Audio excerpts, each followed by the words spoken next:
Bisaya. Hambog! Baho. Sagid. Ayan. Ay, sir, tawag na po ako. Tama na nga yan. Oh, tignan nyo na. Eh, di naniwala din kayo sa akin. Ayaw nyo pang maniwala kagabi. Ano, sir? Salamat, ha? Wala ko, sir. Buti lang sa amin napunta itong bata. Kagabi nga, naiskas ng lahat ng gamit niya. Sige, ho. Maraming salamat ulit. Sensya na sa abala. Sige po, sir. Alam na po kami, ha? Salamat po.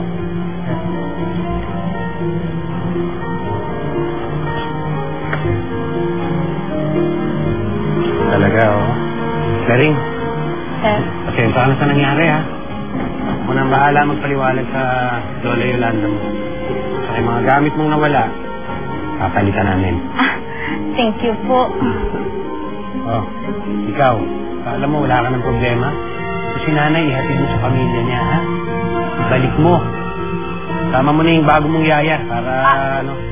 Teka lang. Yaya niya ako? Akala ko, magyaya ako ng bata, yung cute ba po? Dili tulad ng mukha niya, mukhang basura. Claring, anak ko yan, si Kian. Saka si Didi. Pero si Kian lang ang alagaan mo, ha? Wag mo nga hayaang mawala sa paningin mo yan. Dahil madulas yan. Maliwanag ba? Maliwanag po, sir. Sige na. Sige mo na po si nanay. Balik mo sa pamilya niya, ha? Saka mo yung bago mo yaya. Sige na. Bisaya. Ingat kayo, ha? Bisaya. Bisaya, hanap ng bulo, ha? Sayang pa yata. Ano ba yung bagong yaya? Okay ba? Sabi? Ha? Maganda ako. Maganda ka. Pasok na tayo. Maraming salamat, ha? Pasensya na rin po kayo sa nangyayari. Hindi po talaga namin sorry po talaga. Wala yun. Ang importante na iuwi na sila yung tama. Ayos na po yan. Sige, pahinga na po kayo. Tama na yun. Sabi na rin po eh.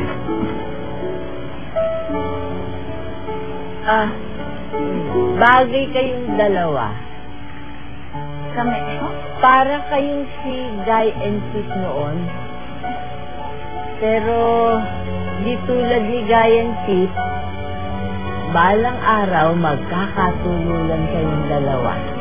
Kami, Sabi niyo po, sige, pahinga na po kayo. Pahinga na po kayo. Pahinga po kayo. Salamat, bye, ha? Bye po, Nay. Ano po? Hi, Pep. Pep. Tigilan mo. Gaipit ka pa na. Oy, Pep. Antay mo man lang si Guy, oy. Tara na, Bisaya. Pep. Ay, sandali lang. Tama. Sandali lang. Pep.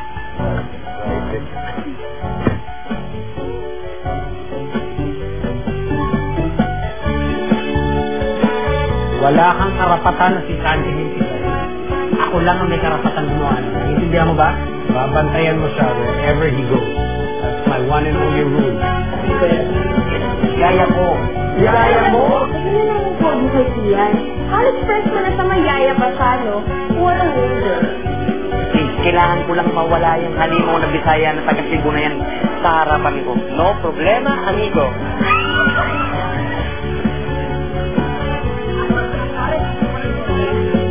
Hindi po talaga ako makamayat na wala ng trabaho. Inumin mo na.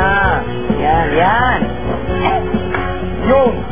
Here's what Ayak ang bele! Ito tayo, oy!